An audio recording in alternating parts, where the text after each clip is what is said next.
here we are at the last song of the album, The Sky.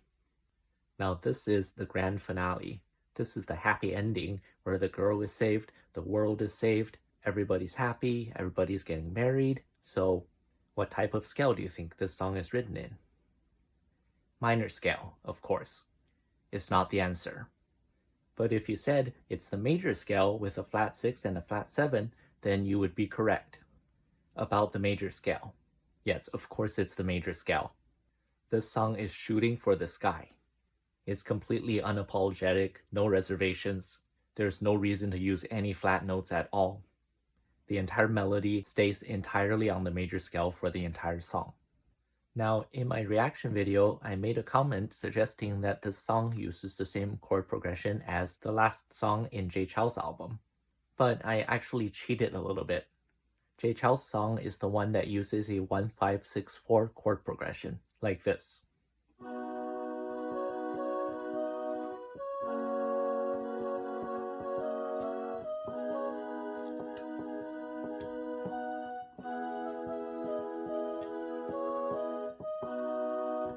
One, 5, 6, 4 is the same set of chords that we've already seen many times in this album.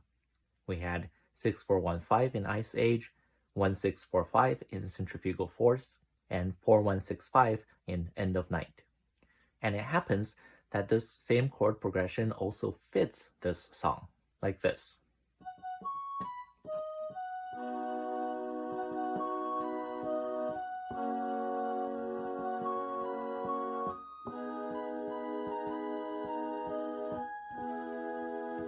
So that does sound okay. The melody and the chords still work well together, but in the actual song, she actually uses a slightly different set of chords.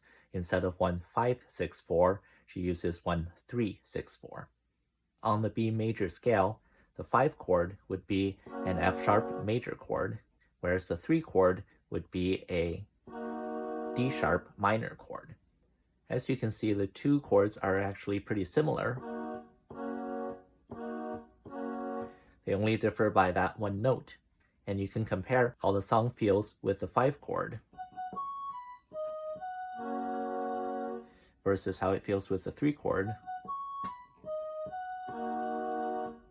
The version with the 5 chord sounds kind of dull and boring, and that's because the melody is already on the F sharp and we're playing an F sharp chord.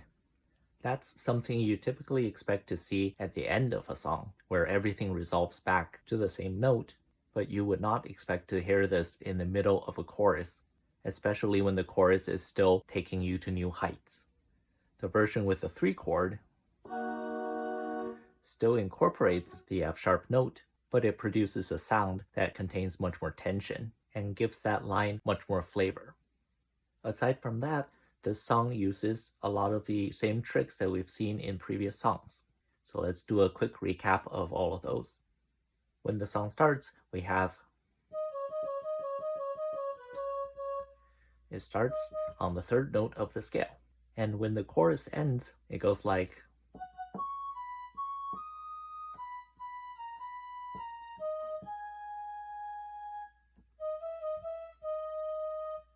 again, ending on the 3rd note of the scale. As we've seen before, having the song in this mode where it revolves around the 3rd note keeps it sounding unfinished. And so this has the effect of keeping the momentum going so that even when the chorus ends, the song can continue naturally from that point as opposed to resetting to the beginning. However, once we get to the end of the song, you get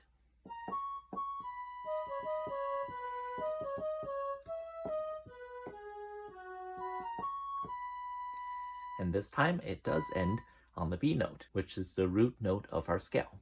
And so after experiencing the whole song, and at the end of each chorus, you were effectively told to hang on for more, this time you do get a final resolution, and that makes the end of the song feel extra satisfying. Another technique that this song leverages is the use of silence. If you listen to the beginning of the chorus,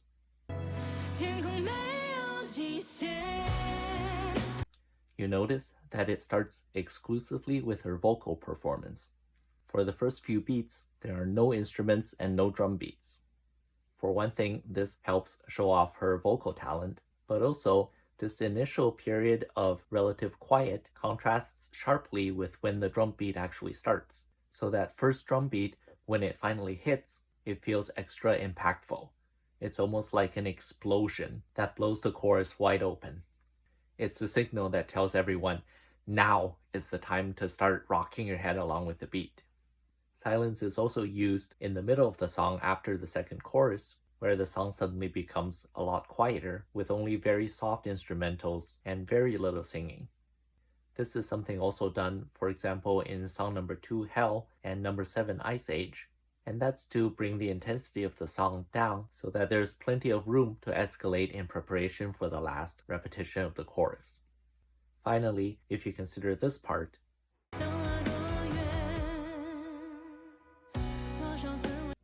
this is another bit of silence that happens after the first chorus. This is very similar to the first song, Gloria, where there is also the same kind of pause that also happens after its first chorus. And just like I commented for Gloria in my reaction video, this pause in this song is also made in that unobtrusive way, where during the pause, you hear essentially complete silence. There is nothing to distract you or desynchronize. And as soon as the next part starts, there is a clear drum beat that marks its beginning, so you can immediately resynchronize with the drum beat and follow along with the rest of the song. Even at the end, when it transitions over to the epilogue, it goes like this. 1, 2, 3, 4, 5, 6, 7, 8, boom! Just like that, even that pause is timed perfectly to ensure that you still stay on track with the beat. And that is so important, because when music can get all your neurons to fire in perfect synchronization, and they're just sending wave after wave of signals, and you can practically feel your brain pulsing with the music, then that becomes a song that you want to listen over and over again. So this will be the end of the series where I analyze GEM's Revelation album. It's definitely been an eye-opening experience for me. I learned so much more about music theory through all the research I've had to do, and I've also gained a deeper appreciation of all these songs. I hope you've been able to get something out of these videos as well, or at least just found these interesting to listen to. Thanks for watching. Bye.